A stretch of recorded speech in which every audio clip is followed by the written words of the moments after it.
intake that we call the PD state. That means nutrients are available in the bloodstream. And no food intake, what we call the fast cycle. That means stored energy has been depleted in the body and body must be used stored nutrients for energy generation. Objectives of quick per cycle: to store fuel when food is available in abundance, and to make stored fuel available for use during survival crises like starvation, famine, and severe injury.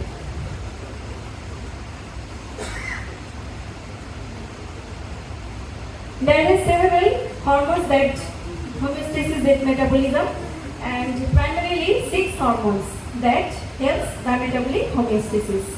Among these, insulin only decreases the blood glucose level, and the rest of the 5 hormones like glucagon, cortisol, catecholamine, growth hormone and thyroxine increase the blood glucose level.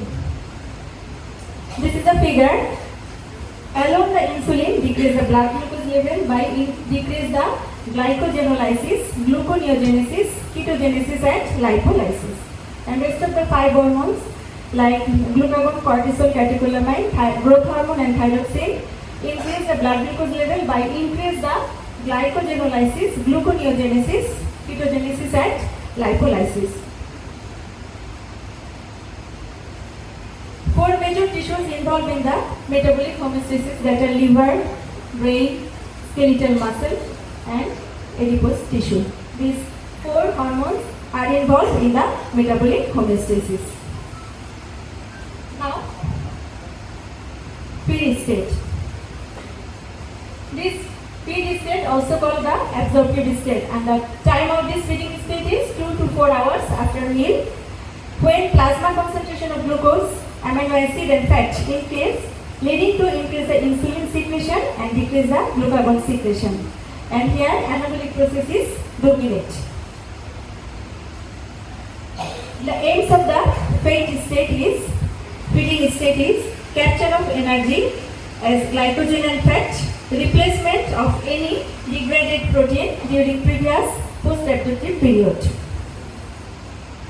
Now, nutrients are available in the intestine that leads to increase the glucose, amino acid and fat in the blood, that leads to increase the secretion of insulin from the beta cell of the pancreas and decrease the secretion of glucose from the alpha cell of the pancreas.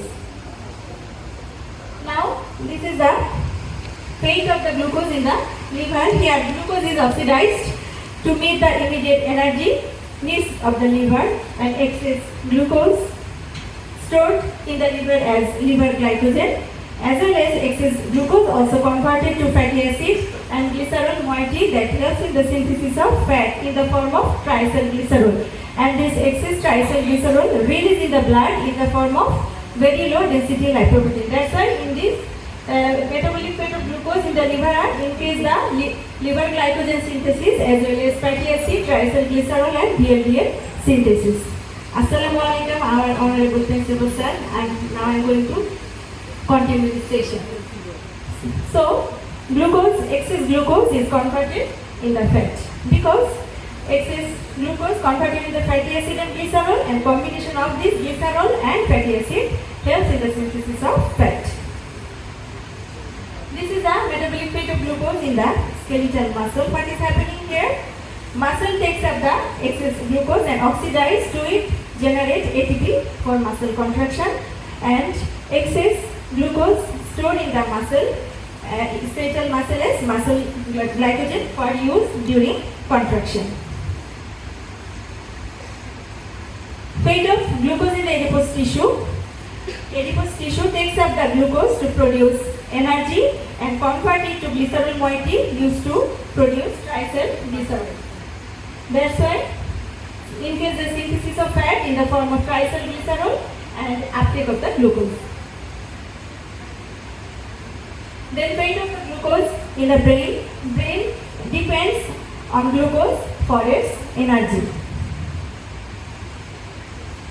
This is a summary of the metabolic rate of the glucose in the feed cycle.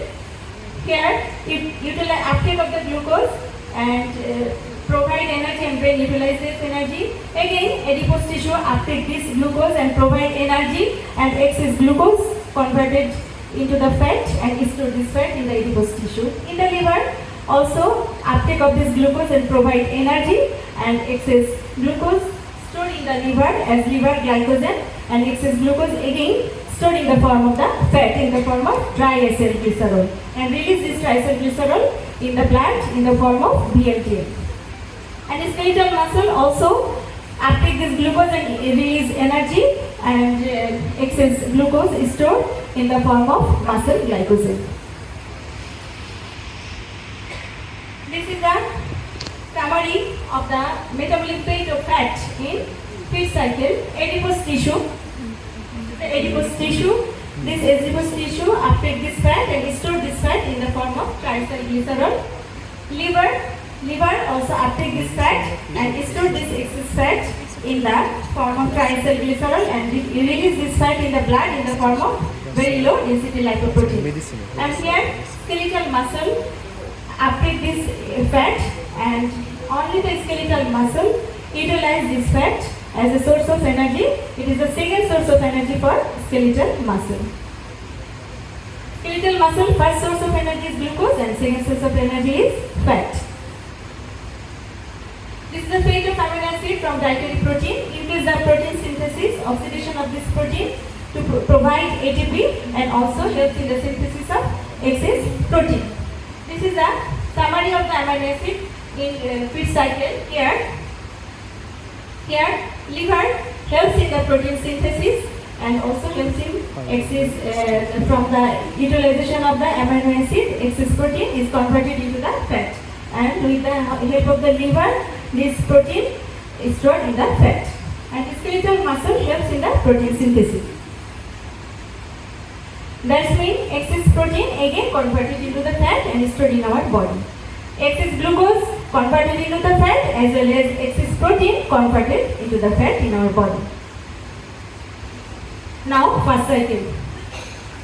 First cycle, that means there is deficiency of nutrients in the intestine that leads to decrease the blood glucose, fatty acid and amino acid in the blood. That leads to decreased release of insulin from the beta cell of the pancreas, and increase the glucagon from the alpha cell of the pancreas. So here insulin glucagon ratio is less, decrease, or glucagon insulin ratio also increase. It is called the catabolic process. Here catabolic process is dominant because nutrients mobilized from storage.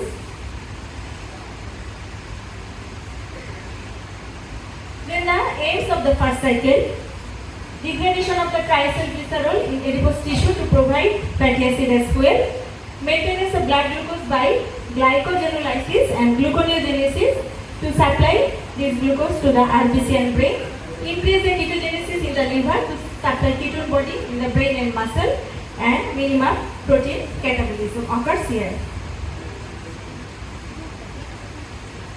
This is the phase of the fasting.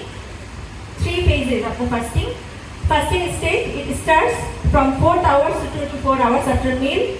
Then short-term starvation, it starts from the 24 hours to 70 of the last meal, and prolonged starvation, it starts from 70 of last meal onward.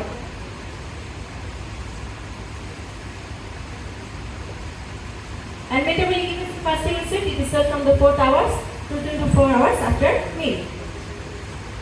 This is the figure of metabolic events occurring in the liver in fasting state. At first, there is occurred stimulation of glycogenolysis to maintain blood glucose level. This liver blood glucose by the process of glycolysis provide glucose and maintain the blood glucose level up to 8 to 12 hours. Next event occurs in the liver is gluconeogenesis. It also provides glucose and maintain the blood glucose level up to 24 to 30 hours in our body. And last event is ketogenesis occurs in the liver, and liver provides ketone body and utilize this ketone body by cells. And this is the event in fasting stage of adipose tissue. Stimulation of lipolysis occurs and provides fatty acid, and this provides fatty acid utilized by heart, utilized by liver and utilized by muscle, skeletal muscle. Then skeletal muscle in fasting, uptake and utilization of fatty acid and increase the proteolysis. This is another figure. Here, uptake of fatty acid and provide acetyl-CoA and provide fuel and for muscle contraction, and proteolysis occurs and provide glucogenic amino acid, and with the help of this glucogenic amino acid it provides the glucose. Then what is happening in fasting in the brain? In brain, increase and utilization of the glucose, and this glucose provided in the liver by glycogenolysis and gluconeogenesis, and this glucose is utilized by the brain and RBC.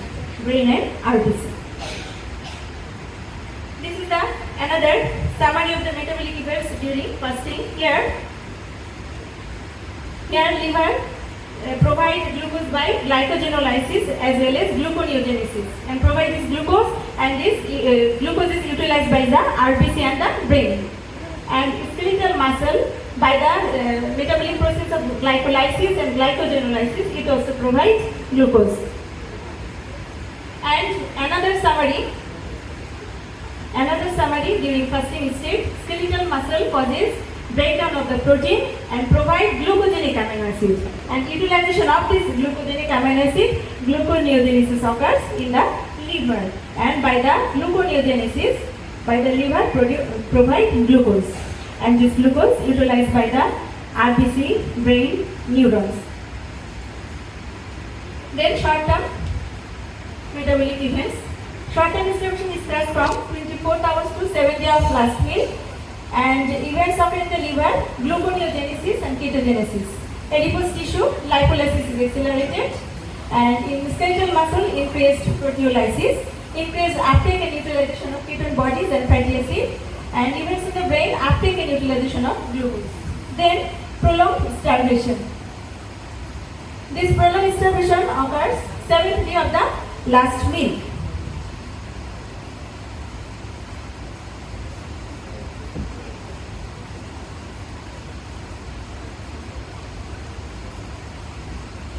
This is a summary of metabolic events during prolonged starvation. Here, at first, from the adipose tissue, lipolysis occurs and provide fatty acid. And this provide fatty acid utilized by the liver, and utilization of this fatty acid, liver produce ketone bodies. It is beta hydroxybutyrate and acetoacetate and acetone.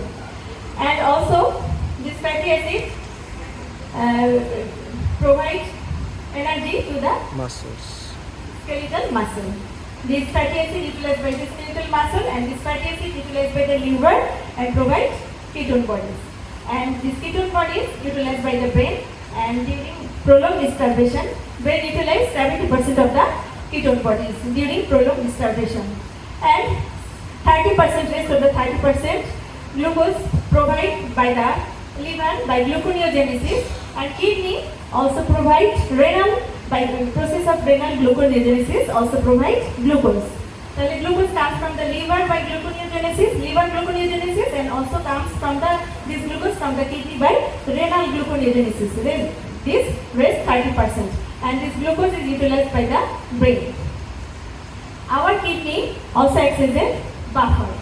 Most important kidney buffer is ammonia buffer, and this ammonia buffer helps in the secretion of these ketone bodies,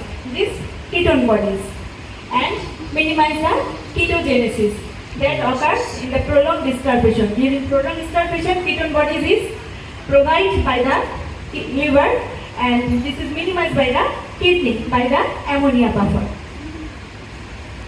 and compensate the ketoacidosis that occurs in the prolonged starvation.